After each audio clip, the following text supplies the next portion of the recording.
Dios les bendiga en esta hermosa mañana. Siempre va a ser una bendición el poder compartir la palabra del Señor, y siguiendo la secuencia que hemos tenido de las últimas semanas, el día viernes, si ustedes recuerdan, estuvimos celebrando la Semana Santa, específicamente las 7 palabras, y pusimos como título al sermón de ese día, Hechos, no palabras.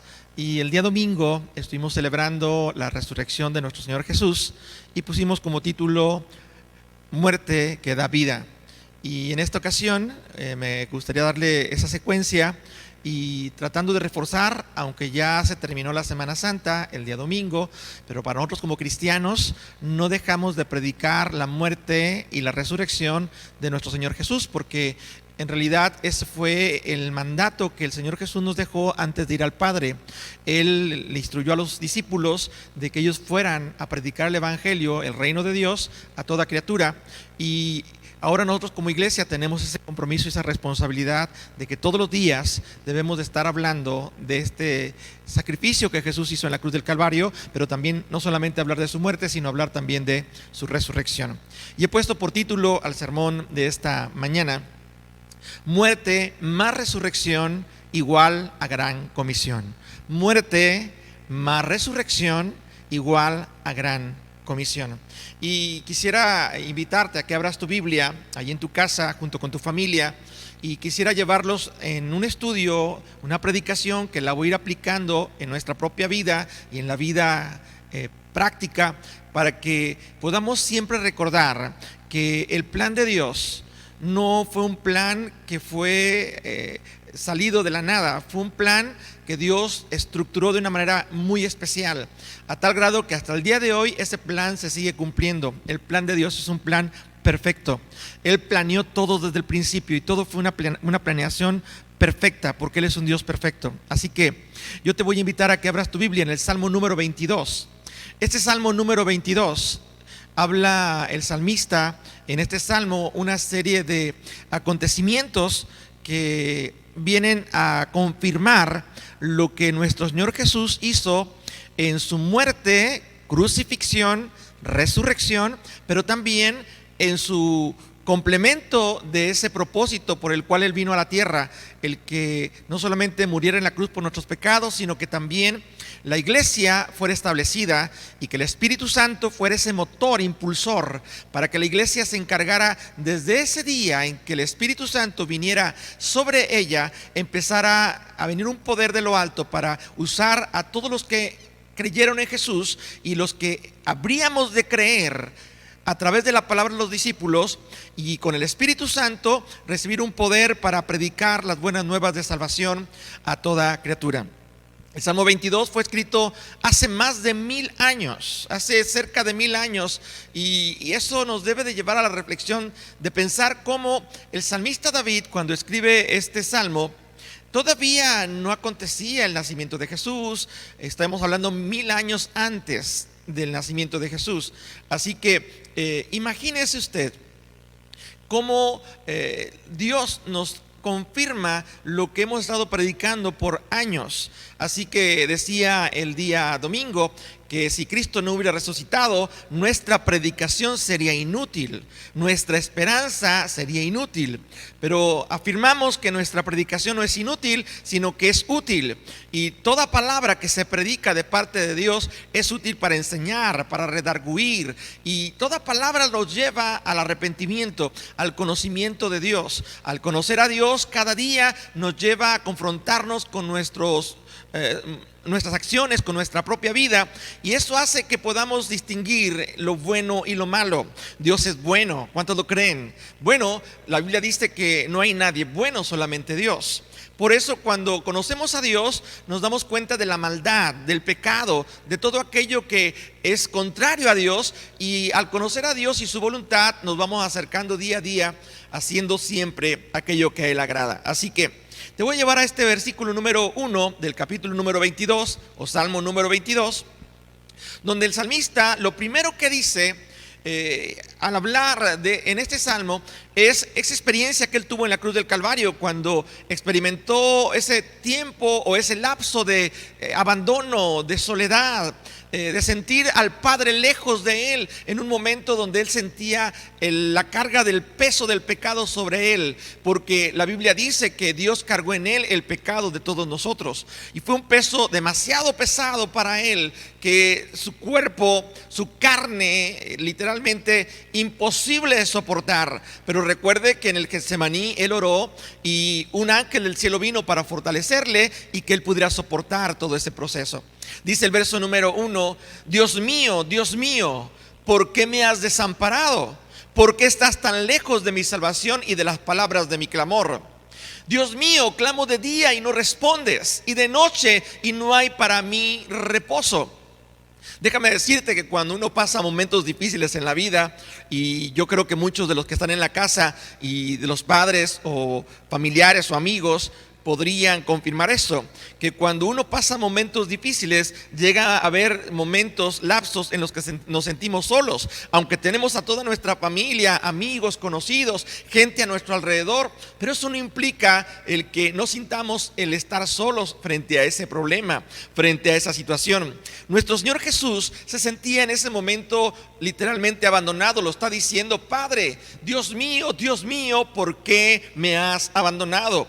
¿Por qué estás tan lejos de mi salvación y lejos de las palabras de mi clamor? Él se sentía que Dios no estaba cerca para sacarlo adelante de esa situación que estaba viviendo, pero también que las palabras que él estaba clamando en ese momento de sufrimiento y de dolor, tal vez él sentía al Padre tan lejos que no lo escuchaba, lejos de mis palabras que están clamando a ti.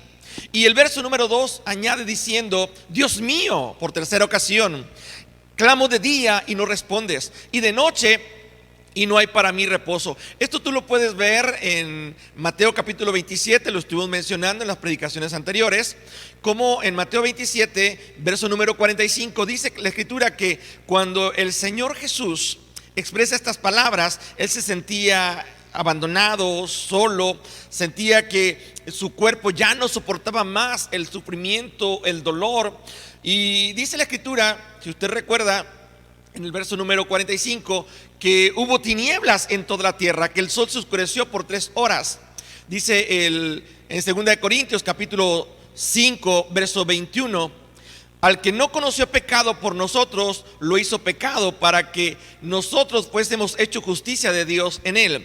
Él no conoció pecado, pero lo hizo pecado por nosotros. Así que al cargar el pecado de todos nosotros, él sintió como que Dios le daba la espalda, sintió como que Dios se alejaba, no que se alejaba de él porque Dios prometió estar con él, sino que él se alejaba porque el pecado hace que Dios se aleje. Dios no está cerca de aquellos que se practican el pecado. La Biblia dice que el pecado hace una división entre Dios y el hombre. Es una separación desde el tiempo de Adán. Cuando Adán tenía comunión con el Padre y había esa coinonía con el Padre hermosa, cuando fue tentado por Satanás y cayeron en pecado, en desobediencia, la Biblia dice que hubo una separación entre Dios y Adán y Eva. Esto es el hombre. Y ellos fueron separados de Dios. Literalmente, cuando el pecado de toda la humanidad viene y reposa en el cuerpo, en la carne, en la naturaleza de nuestro Señor Jesús, en ese momento se oscurece toda la tierra. Y dice la escritura que hubo tinieblas en toda la tierra. Literalmente el reino de las tinieblas empezaba a manifestarse. Aunque desde el principio del ministerio del Señor Jesús sabemos que Satanás trató de impedir el propósito de Jesús en la tierra, trató de tentarlo cuando fue llevado al desierto, y allí en el desierto, él ayunando 40 días y 40 noches, Satanás apareció y le empezó a tentar de diferentes maneras. Ahí en ese momento dice la escritura que Jesús salió adelante porque él siempre recordó a Satanás lo que estaba escrito. Escrito está, escrito está, escrito está, hasta que Satanás lo dejó. Dice la escritura que cuando hubo tinieblas en toda la tierra, en este Salmo 22, el salmista David nos hace una expresión ilustrativa de lo que es el reino de Dios y el reino de las tinieblas, el reino de la luz y el reino de la oscuridad. Y mientras que Jesús vino al mundo, la Biblia dice que él mismo lo declaró: yo soy la luz del mundo. El pueblo que estaba en tinieblas vio una gran luz. Y cuando él nació, en realidad la luz vino al mundo y las tinieblas empezaron a disiparse. El reino de las tinieblas, que había reinado por mucho tiempo, porque la paga del pecado era muerte, estaba empezando a terminar, estaba empezando a caer. Satanás sabía que su tiempo estaba contado, que su reinado estaba contado, porque ahora el reino de Dios se había acercado a través del nacimiento de nuestro Señor Jesús. Por eso, cuando el peso del pecado de toda la humanidad viene y reposa sobre Jesús, vemos como toda la tierra cae en tinieblas. Dice la Escritura en 2 Corintios capítulo número 5, verso 21, que Él no conoció el pecado y que por nosotros Él se hizo pecado. Y así, de esa manera, nosotros fuésemos hechos justicia de Dios en Él. Así que Dios nos justifica delante de Él a través de lo que Jesús hizo en la cruz del Calvario. Pero también dice la Escritura que desde la hora sexta hubo tinieblas en toda la tierra hasta la hora novena. Si usted recuerda, esas tinieblas empezaron a manifestarse y aparentemente el reino de las tinieblas estaba tomando ventaja. Y en ese momento, cuando el pecado reposa sobre Jesús, verso número 3 del capítulo 22 de los Salmos, dice: pero tú eres santo, dice el Señor, el salmista David, como recordando las palabras del Señor: pero tú eres santo, tú que habitas entre las alabanzas de Israel. Cuando nosotros reconocemos que Dios habita en medio de la alabanza, podemos recordar que para Dios no hay nada imposible. Él puede manifestarse donde 2 o 3 personas se reúnen exaltando el nombre del Señor. Hace unos minutos estuviste cantando junto con el grupo de alabanza en tu casa, y ahí, en ese tiempo de adoración y de alabanza, Dios habita en medio de esa alabanza, porque tú le estás cantando al Dios vivo, al Dios de Israel, a nuestro Dios. Y el salmista lo declara así: porque tú eres santo, tú que habitas entre las alabanzas de Israel, el Dios 3 veces santo. Dice en el verso número 4: en ti esperaron nuestros padres, esperaron y tú los libraste. Clamaron a ti y fueron librados. Confiaron en ti y no fueron avergonzados. Y eso quiere decir que el salmista David está recordando cómo el pueblo de Israel había puesto su confianza en Dios. Nuestros padres confiaron, esperaron, clamaron, y ellos no fueron avergonzados, al contrario, fueron librados. Tú los libraste y tú los sacaste adelante. Dice en Isaías 41:14: porque yo, Jehová, soy tu Dios, quien te sostiene de tu mano derecha y te dice: no temas, yo soy quien te ayudo. No temas, gusano de Jacob, no temas, oh vosotros los pocos de Israel, yo soy tu socorro, dice Jehová, el Santo de Israel es tu Redentor. ¿Por qué menciono Isaías 41:14?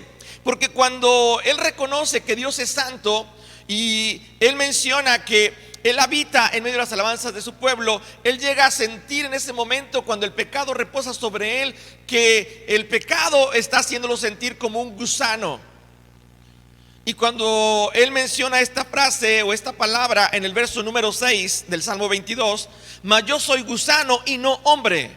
Cuando hablamos del gusano, había en el tiempo antiguo, en el tiempo del pueblo de Israel, el gusano carmesí. Ese gusano era un gusano que cuando se aplastaba, cuando se trituraba, con eso que salía de ese gusano se preparaba una tinta con la que se teñían los ropajes de los reyes o las vestiduras de los reyes. Esa tinta carmesí era para los reyes. Por eso, ahora que recordamos la muerte de Jesús y la sangre que él derramó en la cruz del Calvario, porque la Biblia dice que la sangre de Jesucristo nos limpia de todo pecado, y literalmente Él viene y nos viste con esa sangre carmesí. Él viene y nos viste con ese ropaje real. Dice la Biblia que Él nos hizo reyes y sacerdotes.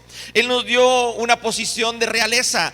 Ahora en Cristo Jesús podemos sentir esa autoridad de los reyes, esa autoridad de los sacerdotes, porque Dios a través de Cristo Jesús nos da esa autoridad. Por eso dice la Escritura que él reconoce que es como un gusano, oprobio de los hombres y despreciado del pueblo. Cuando él expresa que es un oprobio de los hombres y despreciado por el pueblo, está mencionando que cuando lo veían en su condición, cargando la cruz, con su cuerpo todo destrozado, con su literalmente su rostro desfigurado, dice la escritura que la gente volteaba la cabeza y se burlaban, se reían, y muchos le juzgaban diciendo, se decía el Hijo de Dios. Y todo eso, él sentía el dolor al escuchar al pueblo que lo despreciaba, porque dice que era oprobio de los hombres, pero también despreciado por el pueblo. No solamente ese pueblo que recibió tantos milagros de parte de él, tanto amor, tanta misericordia, en este momento estaba siendo rechazado por ese pueblo. Despreciado fue, dice la escritura, dice Isaías, él fue desechado por los hombres. Pero dice, quisiera llevarte en Job capítulo 25, verso 6. Esta referencia que Job también hace acerca del gusano, dice Job en ese capítulo lo siguiente. Decía Bildad cuando le está hablando con Job, y Bildad decía en su argumento de que Dios no podía justificar al hombre, que no había un hombre que pudiera justificarse delante de Dios, que Dios no iba a justificar al hombre cuando ha cometido su pecado. Y entonces hay esta expresión que dice lo siguiente: cuanto menos el hombre, que es un gusano, y el Hijo de hombre también gusano. Y hablando de la condición del hombre, cuando el hombre es pecador, es como un gusano. Dice la escritura que la paga del pecado era muerte, pero Jesús, con su muerte en la cruz del Calvario y la sangre que él derramó, esa sangre roja como el carmesí, vino a limpiarnos de todo pecado. Y cuando éramos gusanos, cuando éramos personas tal vez despreciadas o desechadas o rechazadas, dice la escritura, ahora somos un real sacerdocio, un pueblo escogido por Dios, una nación santa. En realidad somos un pueblo especial. Dice la escritura que somos su especial tesoro. Y todo esto Jesús lo hizo en la cruz del Calvario. Vuelvo a recordar que el salmista David menciona esto 1000 años atrás. Y eso nos recuerda que Dios es el mismo de ayer, es el mismo de hoy y va a ser el mismo de siempre. Dios sigue levantando personas desechadas, despreciadas. Dice que lo menospreciado, lo vil del mundo, Dios lo escogió para avergonzar a lo fuerte. Dios sigue buscando al que está perdido, aquel que está sufriendo, aquel que está en dolor, aquel que no tiene esperanza. Y Dios sigue rescatando, porque Él vino a buscar y a salvar lo que se había perdido. Tal vez tú estabas perdido, pero un día Dios te encontró. Y ese día que Dios te encontró, transformó tu vida de un gusano, de alguien que no tenía valor, a alguien que ahora tiene valor. Sigue diciendo el verso número 7 del capítulo 22: todos los que me ven me escarnecen, estiran la boca, menean la cabeza, diciendo: se encomendó a Jehová, líbrele él, sálvele, puesto que en él se complacía. Todo esto lo podemos ver también en Mateo 27, cómo el pueblo en general, cuando él pasaba, meneaban el rostro en señal de desaprobación, de lástima. Pero también dice la escritura que cuando él pasaba le escarnecían, se burlaban de él y decían esas palabras: líbrele, si se encomendó a Dios, líbrele él, sálvele, puesto que en él se complacía. Uno de ellos también fueron esos ladrones. La Biblia dice que el pueblo le escarnecía con esas palabras, pero los ladrones también hacían lo mismo. Así lo dice la escritura. Ellos hacían lo mismo que el pueblo hacía. Después vino la expresión que mencionamos el día de las 7 palabras, que uno de ellos reconoció y le dijo: acuérdate de mí cuando estés en tu reino. Y el Señor le dijo: de cierto estarás conmigo en el paraíso. Pero antes de eso le estuvieron escarneciendo. Y el salmista hace una remembranza de ese momento que todavía no acontecía, pero que Dios se lo estaba revelando a través de este salmo, de lo que iba a acontecer cuando Jesús estuviera muriendo literalmente, o en ese proceso de muerte y crucifixión, y lo que el pueblo iba a hacer con aquel que vino a salvarle. También dice el verso número 9 que el salmista declara lo siguiente: pero tú eres el que me sacó del vientre, el que me hizo estar confiado desde que estaba en los pechos de mi madre. Sobre ti fue echado desde antes de nacer. Confiaba en Dios. Siempre Jesús estuvo confiando en Dios. Él desde niño fue nacido de una virgen, una mujer bienaventurada. Y desde que Jesús escogió a María, desde ese momento en que el Espíritu Santo vino y concibió en María, dice la escritura que desde ese momento, dice el salmista, que Dios lo puso de alguna forma en esa etapa de confianza, en esa etapa de seguridad. Él sabía que podía confiar en Dios desde antes de nacer, dice el verso 10, porque fui echado desde antes de nacer sobre ti. Desde el vientre de mi madre, tú eres mi Dios. En otras palabras, desde que él estaba en el vientre, sabía que él estaba siendo un instrumento de Dios y confiaba en que Dios, con su plan perfecto, iba a hacer de él lo que él había prometido. Él, a través de Jesús, prometió salvar a la humanidad, porque de tal manera amó Dios al mundo, que dio a su único Hijo Jesús, para que todo aquel que en él cree no se pierda, mas tenga vida eterna. Ese era el plan divino, el plan de Dios, un plan de amor por la humanidad, dar a su Hijo por amor a ti y a tu familia. Todo esto tiene que ver con la muerte y crucifixión del Señor Jesús. El verso número 11, el salmista declara diciendo: no te alejes de mí, porque la angustia está cerca, porque no hay nadie quien ayude. Y déjame decirte algo, cuando el salmista declara estas palabras, quiero pensar que el Señor Jesús está expresando: Señor, ¿por qué me has desamparado? No te alejes de mí, porque la angustia, el sufrimiento está muy cerca y no hay nadie quien me ayude. Y yo creo que estas circunstancias las hemos vivido todos en algún momento de nuestra vida. La Biblia dice que en el mundo tendremos aflicción y en el mundo vamos a padecer. Y dice la Escritura que todos los que conocemos a Jesús como Salvador también padeceremos juntamente con Él. Así que no nos debe de extrañar cuando alguna tribulación, cuando algún problema, cuando alguna situación viene a afectarnos. Tenemos que entender que todas estas circunstancias las viven todos nuestros hermanos en el mundo entero. Todo esto está sucediendo en todo aquel que conoce a Cristo Jesús como Salvador.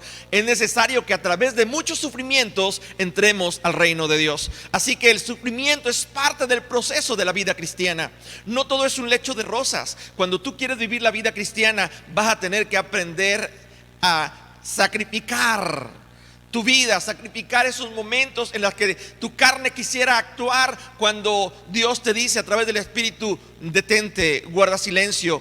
Así como Jesús, como cordero, fue llevado al matadero, pero no abrió su boca. Hasta el día que estuvo en la cruz, abrió su boca para perdonar, abrió su boca para salvar, abrió su boca para dar esperanza.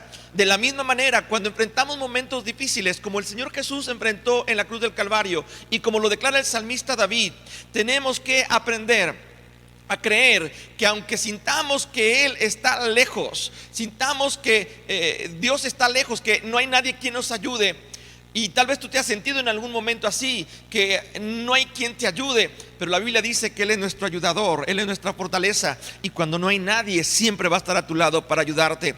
Clama el justo y Jehová le oye. Si tú clamas, Él va a extender su mano para ayudarte, como lo hizo con Jesús. Aparentemente le escarnecían: ¿dónde está ese Dios que le salve, que le ayude, que lo libre? Aparentemente pensaban que Jesús estaba solo, abandonado y que iba a morir. Satanás también, literalmente, con todos sus demonios, estaban esperando el momento en que Jesús muriera, porque a eso vino Satanás, a matar, hurtar y destruir.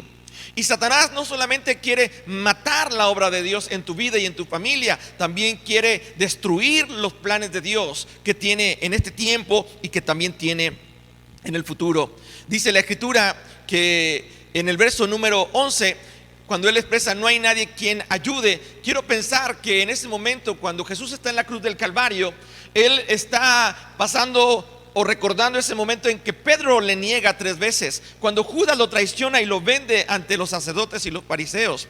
También recuerda cómo los discípulos lo abandonan. Recuerda también ese momento en que ve a su madre cuando lo están martirizando, flagelando. Todo eso que él sentía, y aparte el peso del pecado sobre él, y sentir que el Padre estaba lejos de él, eran circunstancias donde él sentía que no había quien le pudiera ayudar. Y yo sé que en tu vida, en tu hogar o en tu familia, hay momentos que has vivido, estás pasando, que sientes que no hay nadie que te pueda ayudar. Pero déjame decirte algo: Dios siempre va a estar ahí para ayudarte cuando tú clames. El verso número 12 menciona: me han rodeado muchos toros, fuertes toros de Basán me han cercado, abrieron sobre mí su boca como león rapaz y rugiente. En la cruz Jesús estaba ahí y él sentía que todos sus enemigos estaban a su alrededor. Dice que le habían rodeado muchos toros. Dice: fuertes toros de Basán me han cercado y abrieron sobre mí su boca como león rapaz y rugiente, buscando devorar al Señor Jesús, deseando su muerte. Estaba, me imagino, ahí en la cruz, él con sus clavos en sus manos y en sus pies. Estaba herido, estaba en las tinieblas porque se había oscurecido durante esas 3 horas. Había sido humillado y el reino de Satanás y los demonios estaban ahí presentes. Pienso y viene a mi imaginación que Satanás le recordaba en ese momento cuando, en el tiempo en que fue llevado al desierto antes de iniciar su ministerio, dice la Escritura que él fue tentado por Satanás, y con el único propósito de que él no cumpliera con lo que venía a hacer en el mundo. Y Jesús soportó la tentación y nos enseñó cómo podemos superar o soportar aquellos momentos en los que sentimos indecisión, en las que podemos ser confrontados con lo que el mundo ofrece. La Biblia dice: no améis al mundo ni las cosas que están en el mundo. Si alguno ama al mundo, el amor del Padre no está en él. En realidad, el amor con el mundo es enemistad con Dios. Si tú quieres ser amigo de Dios o quieres que Dios sea tu amigo, tenemos que aprender a rechazar lo que el mundo ofrece, aquellas cosas que nos alejan de Dios. Y cuando digo lo que el mundo ofrece, lo que nos aleja de Dios, es todo lo que el príncipe de este mundo va a usar para que tú no cumplas el propósito de Dios aquí en la tierra. Dice la Escritura ahí en Mateo capítulo número 4, verso número 8, que Satanás llevó a Jesús a un monte muy alto, y en esa montaña alta le enseñó todos los reinos de la tierra y también la gloria de ellos. Y le dijo: todos estos reinos y la gloria de ellos serán tuyos, yo te los doy si postrado me adorares. Cuando Jesús ve todos los reinos de la tierra y escucha que Satanás le dice: si postrado me adoras, todo esto será tuyo, él inmediatamente recordó la Escritura y le dijo: Satanás, aléjate de mí. Qué tremenda palabra el Señor nos enseña en este tiempo. Cuando viene el enemigo a tentarnos con las cosas del mundo, lo primero que tenemos que responderle a Satanás: aléjate de mí. Porque la Biblia dice: resistir al diablo y el diablo huirá de vosotros. Tenemos que resistir la tentación de lo que el mundo nos puede ofrecer. En este caso le dice: aléjate de mí, escrito está: al Señor tu Dios adorarás y a Él solo servirás. Dice la Escritura que después de que le dijo estas palabras, inmediatamente Satanás se alejó de él y vinieron ángeles del cielo que le servían al Señor Jesús. Déjame decirte algo, que cuando tú tienes esa autoridad, ese carácter para decir a Satanás: aléjate de mí, y le dices: al Señor tu Dios adorarás y a Él solo servirás, en ese momento Dios va a enviar ángeles para servirte, para ayudarte a seguir adelante.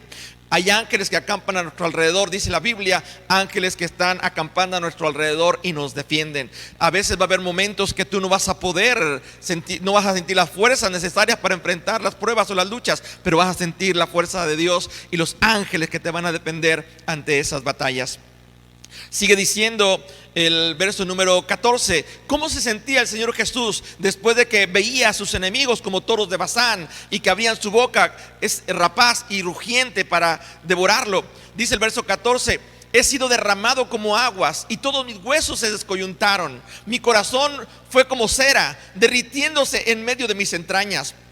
Esto quiere decir que en realidad cuando él estaba en esa condición sentía que ya no tenía fuerzas, que sus huesos se descoyuntaron, porque cuando él fue clavado en la cruz y fue levantado, tuvo que caer esa cruz en un pozo para poder afirmarse, y cuando caía con esa fuerza, claro que todo su cuerpo se descoyuntaba, o parte de su cuerpo fue descoyuntado. En otras palabras, el cuerpo de Jesús fue literalmente separado, no quebrado sus huesos, pero sí descoyuntado el uno del otro.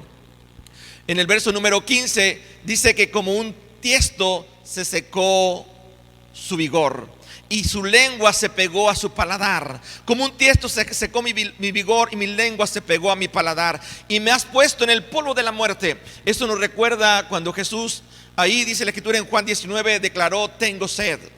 Mi lengua se pegó a mi paladar. Y todo esto aconteció. Estoy recordando lo que el salmista escribió en el Salmo 22, 1000 años antes de que aconteciera el sacrificio de Jesús en la cruz del Calvario y cómo nos hace un recordatorio de que Dios tenía un plan, tenía preparado todo y sabía qué iba a acontecer, cómo iban a actuar el pueblo, las personas, los discípulos y qué iba a acontecer posterior a esa muerte. Sabemos que la muerte era necesaria, porque así como la muerte entró por un hombre que fue Adán y hacía toda la humanidad, dice la escritura ahí en Romanos 5, de la misma manera era necesario que la vida entrara por un hombre, en este caso Jesús, y que esa vida pasara a todos los seres humanos. Por eso Jesús en San Juan 11:25, Él declaró estas palabras: yo soy la resurrección y la vida, el que cree en mí, aunque esté muerto, vivirá, y el que vive y cree en mí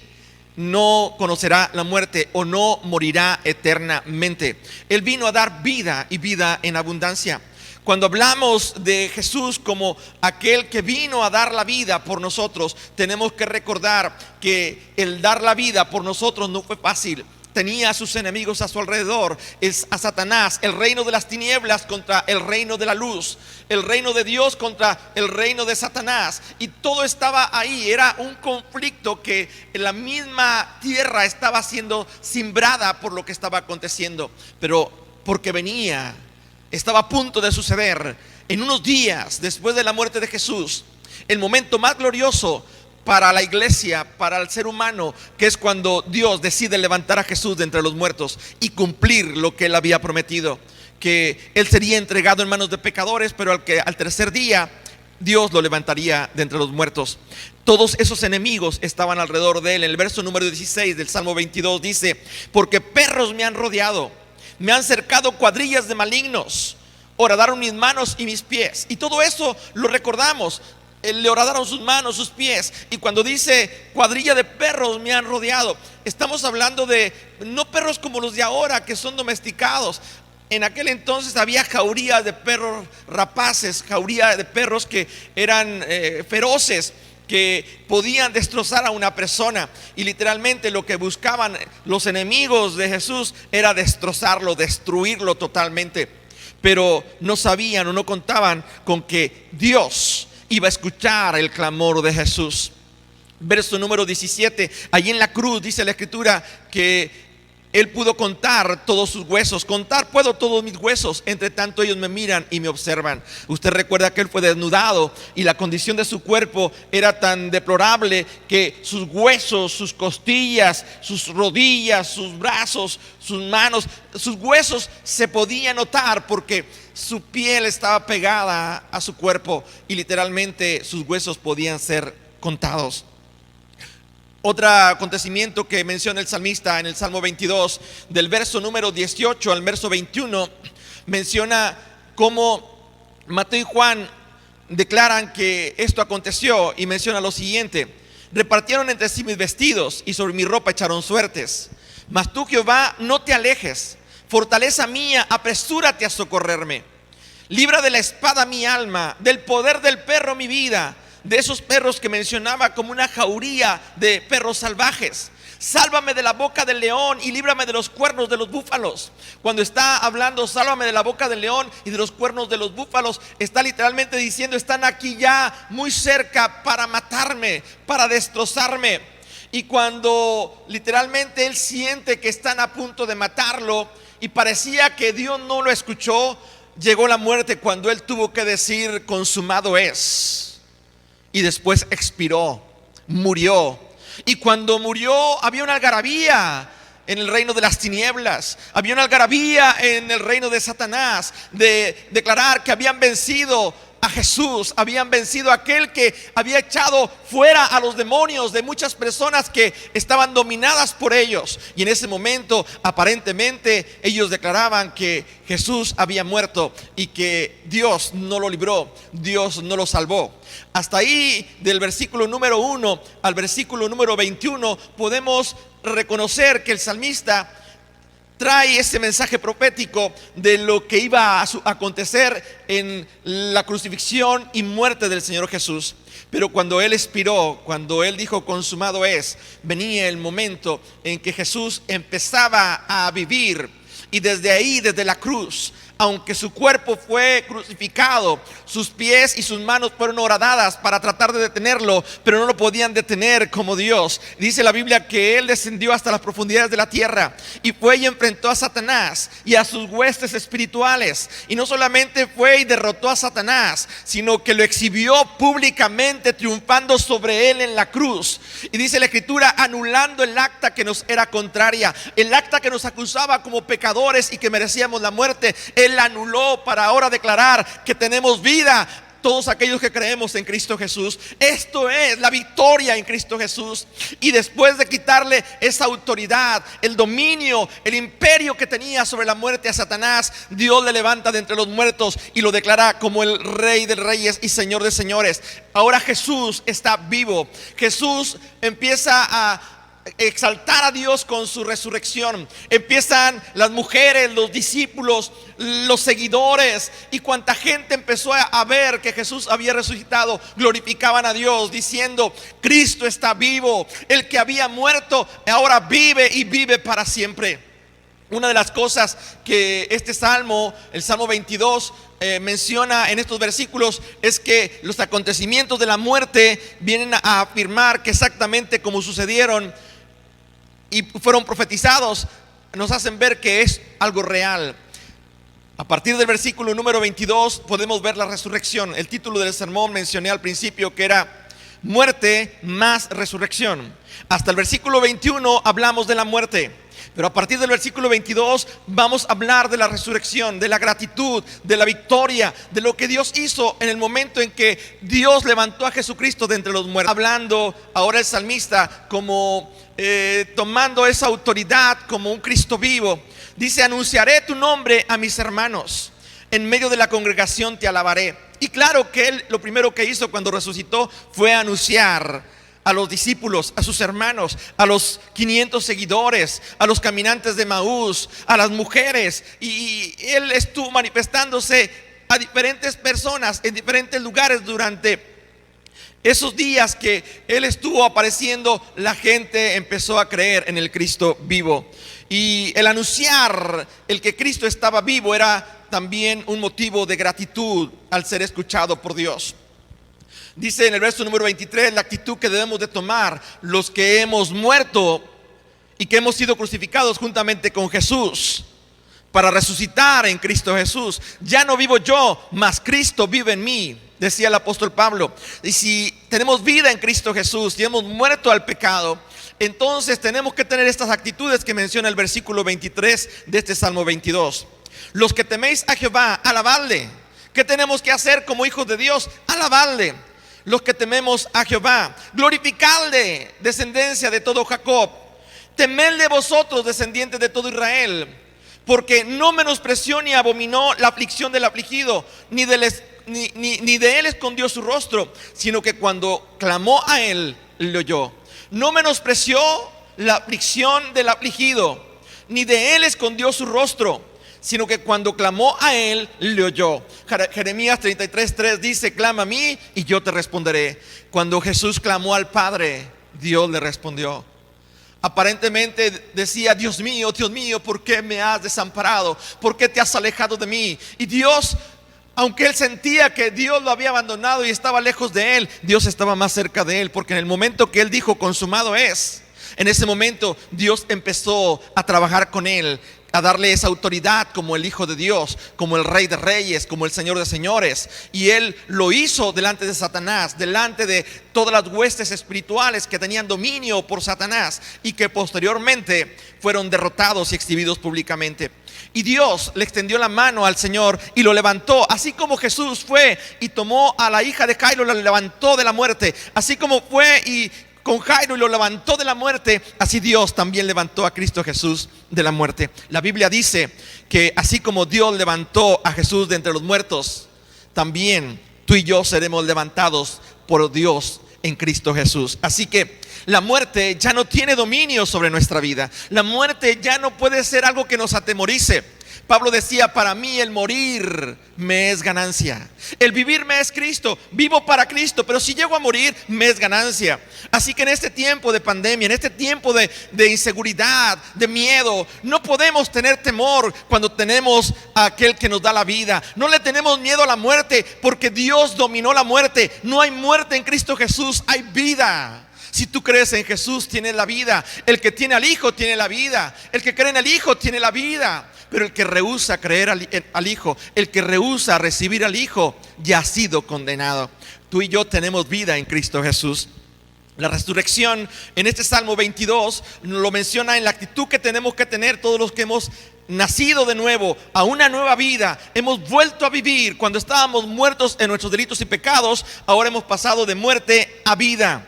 Estábamos muertos, pero ahora estamos vivos. Y los que estamos vivos tenemos que alabarle, glorificarle, tener temor a Él. Y sobre todo dice el verso 25: de ti será mi alabanza en la congregación. Hay un hermoso canto que dice: de ti será mi alabanza. Qué hermoso es cantar a Dios y decirle: mi alabanza va a ser para ti, solamente para ti, para nadie más. De ti será mi alabanza en la congregación. Mis votos, mis promesas pagaré delante de los que te temen. Comerán los humildes y serán saciados. ¿Por qué? Dice en Levítico capítulo número 7, verso 11 al 21, que cuando una persona ofrecía una ofrenda de gratitud, las personas podían participar de esa ofrenda, sobre todo los humildes, sobre todo los pobres, sobre todo aquellos que estaban con necesidad. Por eso dice: mis promesas pagaré delante de los que te temen. Comerán los humildes y serán saciados. Porque aún lo que ofrezcamos para Dios en gratitud va a ser para bendición de otros que tienen hambre y sed de Dios. Alabarán a Jehová los que le buscan, vivirá vuestro corazón para siempre. Cuando buscamos a Dios, al Dios vivo, vamos a vivir para siempre, porque el que tiene al Hijo tiene la vida, y es una vida eterna. Hasta aquí, hasta el versículo número 26, concluimos la segunda parte de este mensaje. Mencionamos al título del sermón nuevamente: muerte, lo hablamos en los primeros versículos, más resurrección, que es lo que acabamos de expresar, es igual a gran comisión. Y a partir del verso número 27 podemos ver el llamado a ir y predicar el reino de Dios a aquellos que están muertos en su pecado. El llamado de vivir una vida en Cristo Jesús. Dice el verso 27 que cuando la iglesia empiece a proclamar las buenas nuevas de salvación, entonces se acordarán y se volverán a Jehová a todos los confines de la tierra.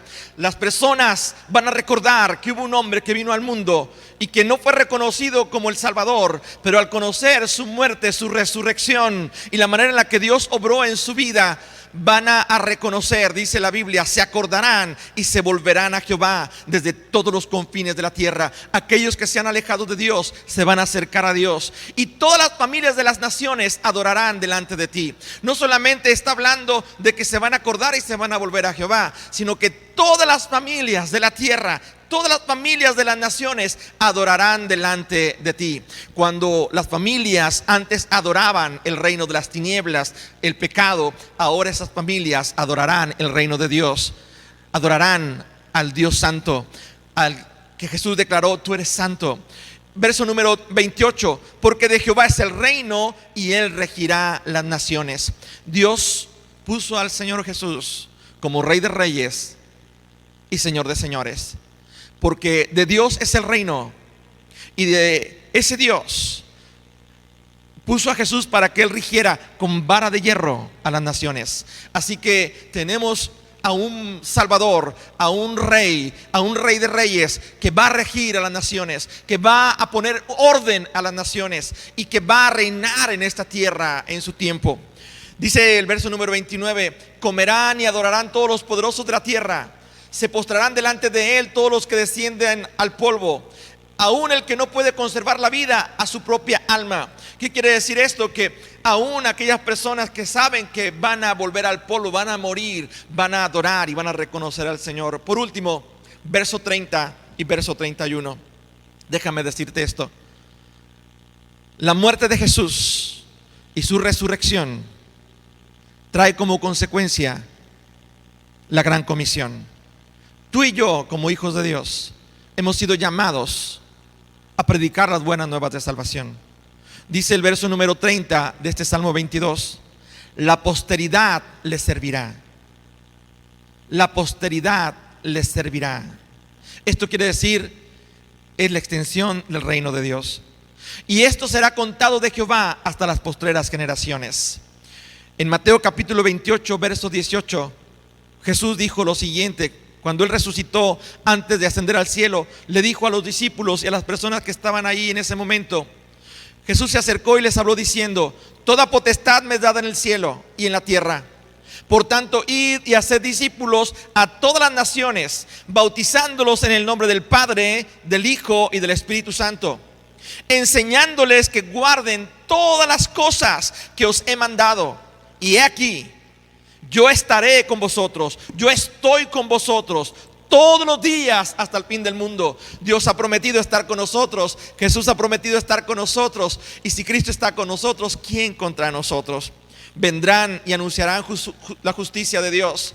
Al pueblo no nacido aún anunciarán que Él hizo esto. Hablo de las nuevas generaciones que van a tener la necesidad de escuchar a esta generación predicar las buenas nuevas de salvación.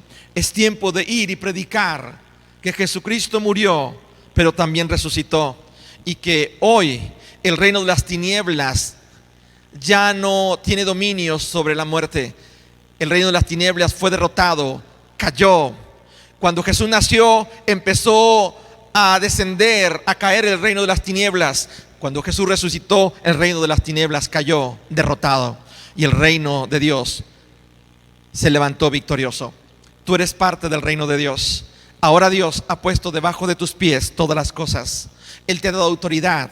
Esa autoridad que le dio a Jesús, te la ha dado a ti como hijo, como hija de Dios. Si tú no tienes a Jesús en tu corazón, tú puedes tener esa autoridad en el nombre de Jesús, pero tienes que reconocer primero que la paga del pecado es muerte y que no hay salvación si no reconocemos a Jesús como Salvador. Es el único Salvador. Nadie puede ir al Padre si no es a través de Él. Hoy tú puedes no solamente reconocer a Jesús como Salvador, sino también puedes reconocer que es tu Dios, y también que Dios te hace un hijo de Él. Hoy te invito a que la muerte pueda producir ese perdón de pecados. La muerte de Jesús produjo el perdón de la muerte, no solamente de la muerte eterna que teníamos, que era algo que nos acusaba y nos condenaba, sino que la muerte de Jesús produjo esa muerte para Satanás. Literalmente, Satanás no tiene la vida porque será condenado eternamente y morirá eternamente. Hay un lugar preparado para él, pero nosotros tenemos un lugar preparado en el reino de Dios para vivir eternamente. El reino de Dios ha triunfado sobre el reino de las tinieblas. Dios será exaltado y sus enemigos serán esparcidos. Los perros, la jauría de perros rapaces que estaban alrededor de él, los cuernos de los búfalos, los toros de Basán, los enemigos que rodeaban a Jesús, que era el mismo Satanás y sus huestes espirituales, ahora son esparcidos porque ya no tienen autoridad en el nombre de Jesús. Es la luz la que triunfó sobre las tinieblas, y la luz hace que las tinieblas sean disipadas. Cuando Jesús tomó la victoria, sus enemigos fueron esparcidos. Yo no sé cuál es tu enemigo o qué es lo que estás enfrentando hoy. Yo no sé cuál es el problema que tú estás viviendo el día de hoy. Yo no sé cuál es tu calvario, pero déjame decirte algo. Así como Dios escuchó a Jesús su clamor, hoy Dios también quiere escuchar tu oración y también te quiere levantar.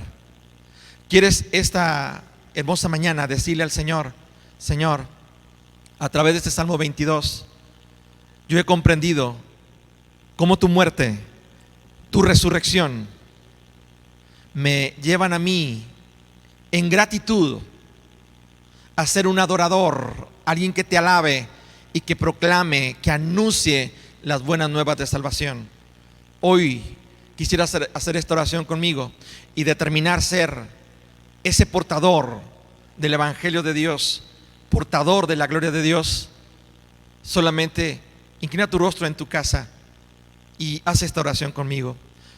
Padre, yo te doy gracias porque tu Hijo Jesús vino al mundo para dar su vida en la cruz, para el perdón de mis pecados. Y hoy creo firmemente que después de un tiempo de dolor y sufrimiento, tú le levantaste, Señor, de la muerte y lo resucitaste al tercer día. Y reconozco, Señor, que a través de la resurrección y la vida que le diste a tu Hijo, yo también puedo recibir vida. Hoy te pido perdón por mis pecados y te ruego, Señor, oh Dios, que me des la vida que a través de tu Hijo has prometido. Que así como tu amor se ha manifestado en mí para salvarme, en gratitud, Señor, a la vida que tú me das y salvarme de la muerte eterna, que yo pueda alabarte, exaltarte, adorarte y poder anunciar, ser un portador de tu gloria a aquellos que aún no te conocen. Derrama de tu Espíritu Santo sobre mi vida para que Él hable a través de mí, me recuerde toda la palabra que sea necesaria para declarar, Señor, tus grandezas, tus maravillas, y que el mundo te conozca a ti como el único Dios verdadero y a Jesucristo tu Hijo como el Salvador. Yo reconozco, Señor, hoy que solamente tu Hijo Jesús puede dar vida a aquel que tiene la muerte. Y es el único que nos puede dar la victoria sobre la condenación eterna. Amén.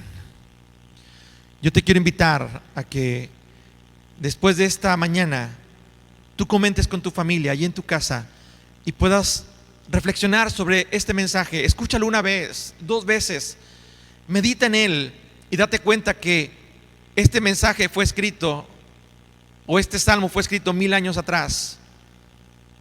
Acabamos de recordar la muerte de Jesús y todo esto que el salmista menciona como un mensaje profético, y que en este tiempo Dios desea que sigamos proclamando, anunciando este mensaje de salvación.